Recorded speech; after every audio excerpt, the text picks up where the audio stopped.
Welcome back to Daytime. We are still chatting with Nandita Dias. Just a poster right here of just the event that is coming up on Saturday, April 12th. It's happening at the Plaza Flamingo. That's right on 423 College Street. It's going to be a great concert, I feel. And you know, Nandita, you performed all over the world, Costa Rica, India, everywhere, New York.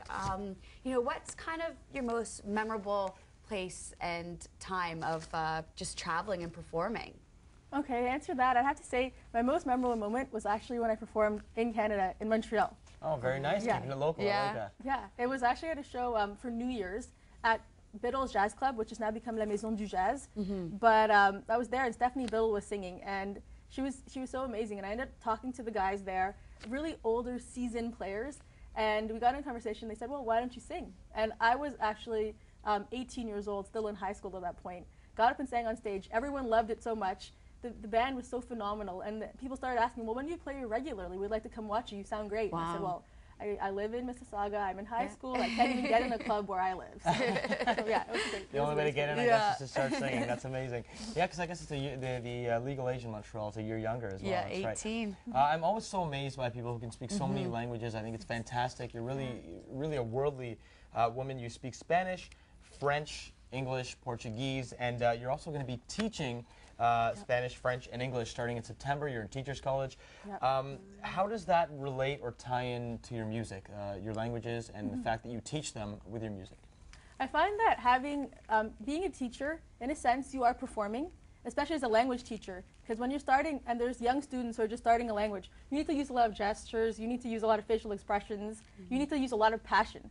And I do have that, so it's like I'm performing to my students. I have all these languages. When I sing, I can use the languages, and then I can also do what I love most, just sing. So they're very tied in a way, because you're performing to people, you're sharing something with them, and you're also getting them interested in what makes you excited, I guess. That's right. And anybody out there just going out to break or playing one of your tracks, I guess on your demo CD or a CD maybe soon to be released, we'll find out. But where can people hear some of your tracks, and when do you have any plans to release an upcoming CD, get into the studio, start recording some stuff?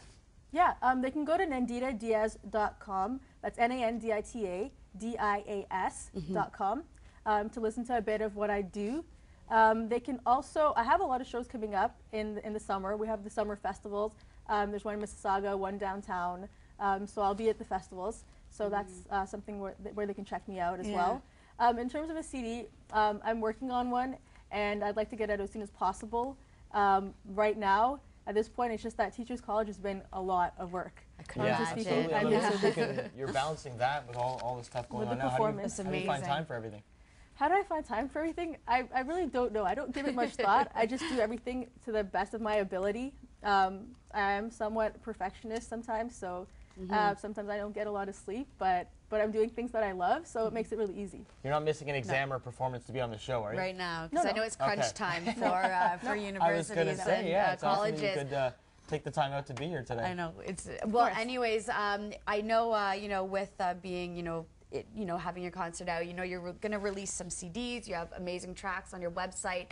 You must have some training, musical training. And with that, what's your background in your training? It's interesting. I started off doing Indian classical singing when I was about 8 or 9 years old.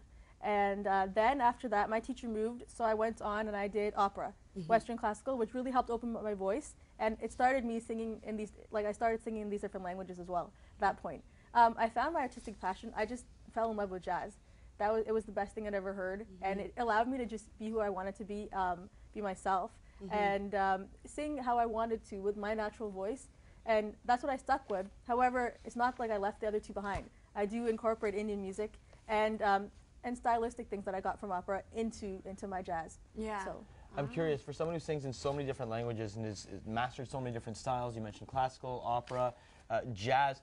What has influenced you growing up, and what do you listen to now on the radio? I assume you're probably not listening to Top 40 like I am on the way in, singing, Backstreet Boys or whatever in my car, Because I haven't been on the Top 40 in quite some time. I don't know what Top 40 list you're listening to. I just dated myself. Yes, so you did. Justin Timberlake, there you go, whatever. Yeah, well, I like a whole spectrum of music. I like music that you can dance to. I like Latin American music, Brazilian music, Arabic, Indian. I do like music in different languages. being a person who loves language. Of course, jazz. I like the jazz station, right? Basically, anything that I can learn from, anything that I can appreciate or move to. I just like music, so yeah, I'm not so picky.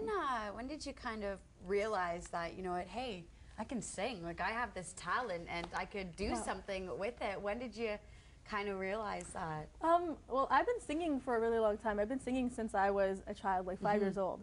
And I always loved it, but I guess taking it into something that became more professional in the last 5 years, I realized that I love singing so much. I love being in front of people. I love that energy, having the audience and myself who feed off each other. Yeah. And I love performance. So I guess, yeah, in the last 5 years, I realized this is what I want to do, and this is what I'm going to do. So. Okay, and we just want to remind our viewers that we're almost out of time, that Nandita's show is this Saturday, April 12th at 8 p.m. at the Plaza Flamingo Club in Toronto. It's a charity benefit for leprosy relief. Nandita, it was a real pleasure having you on the show. It was great being here. Come back anytime when maybe you're a little less busy, or if you just want to come back anytime anyways, we'll have you right back. So keep that in mind. We got to take the break, though, and when we come back, we're letting you know what's going in and around the city. Stay with us.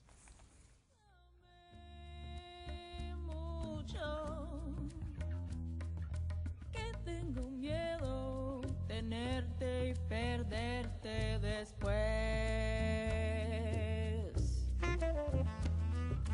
Bésame, bésame mucho,